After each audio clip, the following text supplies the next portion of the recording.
ঢাকা সহ সারা দেশে আবহাওয়া পরিস্থিতি আরও 2 থেকে 3 দিন অব্যাহত থাকতে পারে বলে জানিয়েছে আবহাওয়া অধিদপ্তর।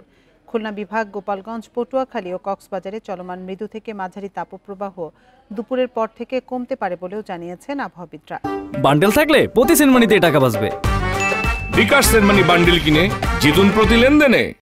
আগামী 24 ঘন্টায় ঢাকা, ময়মনসিংহ ও সিলেট বিভাগের কিছু জায়গায় এবং রংপুর, রাজশাহী, খুলনা, বরিশাল ও চট্টগ্রাম বিভাগের 2-1 জায়গায় বৃষ্টি অথবা বজ্রসহ বৃষ্টি হতে পারে। গত 2 দিনে বৃষ্টিপাতের কারণে রংপুর ও রাজশাহীতে দিনের তাপমাত্রা কিছুটা নেমে 30 ডিগ্রির কাছাকাছি রয়েছে। তবে আজ থেকে দিনের তাপমাত্রা কিছুটা বাড়তে পারে। এছাড়া এ মাসের শেষ সপ্তাহে সাইক্লোন বা নিম্নচাপ হতে পারে বলেও জানিয়েছে আবহাওয়া অধিদপ্তর। তবে বিষয়টি এখনও পর্যবেক্ষণ পর্যায়ে রয়েছে।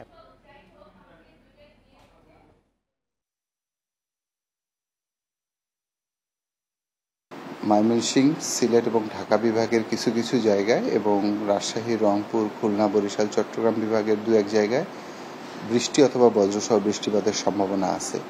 আর আপনারা জানেন যে খুলনা বিভাগ, গোপালগঞ্জ, পটুয়াখালী এবং কক্সবাজারের উপর দিয়ে মৃদু থেকে মাঝারি ধরনের তাপপ্রবাহ বয়ে যাচ্ছে।